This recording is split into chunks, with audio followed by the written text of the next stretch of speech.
Goeiedag.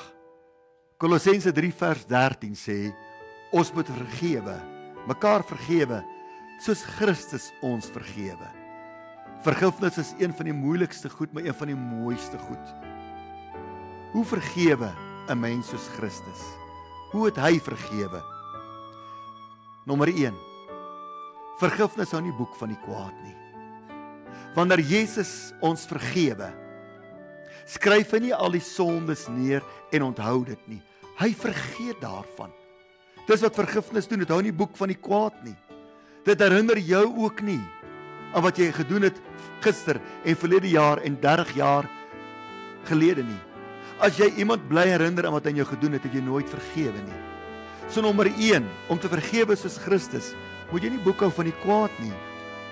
Jy moet nie jouself herinner daaraan nie, en jy moet die oortreder ook nie herinner daaraan nie. Die Bybel sê, Psalm 103 vers 12, hy verwyder ons oortredinge so ver as die ooste van die weste, en die woord sê in Jesaja 43 vers 25, dat hy dink nie aan ons sondes nie. Jy moet ook nie meer dink aan jou sondes, wat jy gedoen het nie. Die Here het jou vergewe. Wanneer jy bly dink aan jou sondes van die verlede, sal jy konstant lê aan minderwaardigheid en aan skuldgevoelens en aan selfverwyte. Jesaja 43 vers 18 sê, dink nie aan die vorige dinge nie. Die persoon wat jy verontreg het, mag jy ook nie herinner aan die sondes en die oortredinge wat jy begaan het teenoor hom in die verlede nie. So nommer 1, vergifnis hou nie boek van die kwaad nie. As jy iemand vergewe het, is dit verby. Nommer 2, om te vergewe soos Jesus vergewe. Christus se vergifnis wis ons oortredinge uit. Kolossense 2 vers 14 sê, die skuldbrief wat in jou uitgemaak was, waarop al jou sondes geskryf is, en die duiwel het dit uitgeskryf. Jy het 'n dagvaarding teen jou gehad. Die skuldbrief teen jou gehad. Die Bybel sê, daardie skuldbrief teen jou is uitgewis. Uitgevee. Dis nêrens meer opgeskryf nie. So moet ons vergewe. Het jy 'n skuldbrief in jou hart teen iemand, waarop al sy oortredinge staan? As jy vergewe, wis jy daardie skuldbrief uit. Jy sê, dis verby, dis afgehandel. Die skuldbrief van ons sonde, sê die woord, was in die houtkruis vasgenaal gewees. Raak ontslaaf van die skuldbrief in jou hart teenoor iemand, dan vergewe jy soos wat Christus vergewe het. Nommer 3, hoe vergewe Christus? Lukas 6 vers 37. Hy spreek ons vry. Wanneer jy iemand vry spreek van sy oortreding, hou jy hom nie meer verantwoordelik nie. Christus se vergifnis van sonde bring vryspraak. Dit sê, jy's nou onskuldig. Jy's nie meer skuldig nie. As jy jou oortreder vergewe, sê jy eintlik vir hom, van nou af is jy onskuldig. Dit is so goed, jy het dit nie aan my gedoen nie. Dit is so goed, jy het nie my seer gemaak of benadeel nie. Van nou af verklaar ek jou onskuldig. Dit is hoe 'n mens vergewe, deur vry te spreek. Nommer 4, hoe het Jesus vergewe en verwag hy van ons om te vergewe? Hy laat die verlede by die verlede en hy kyk vorentoe. Ware vergifnis stap weg van die verlede. Die verontregte persoon kyk nie meer terug nie. En die skuldenaar moet ook nie meer terugkyk nie. Nou kyk jy net vorentoe.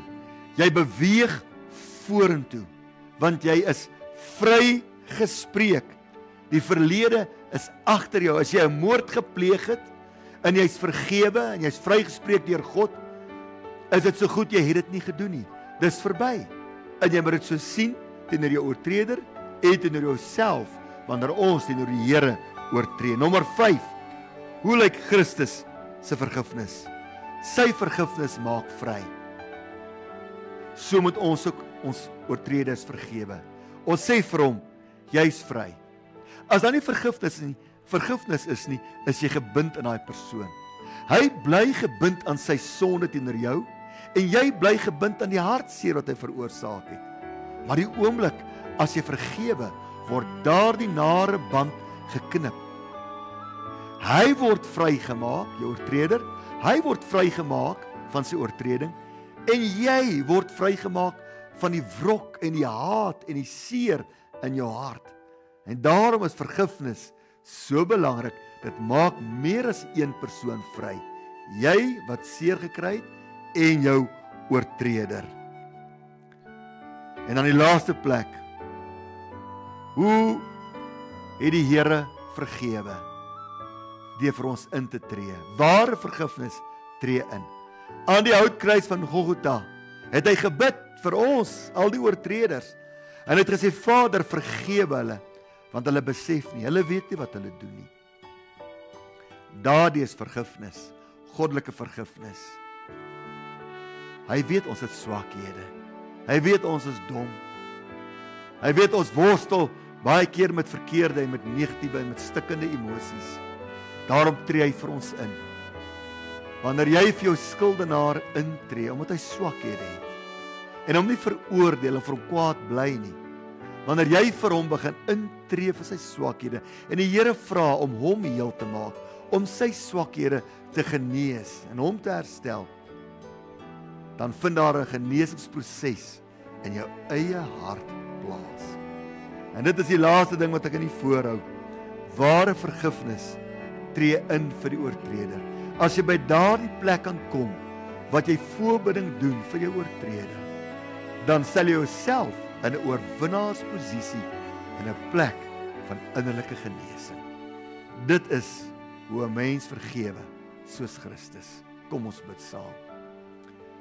Dankie Hemelse Vader, dat U ons so baie dinge leer. U leer ons om lief te hê. U leer ons ook om te vergewe. O Heilige Gees, ons is so nodig. Gee ons daardie krag, gee ons daardie inspirasie, daardie leiding om te vergewe soos wat Jesus vergewe het. Ek bid in die naam van Jesus Christus. Amen. God seën u ryklik. Totsiens.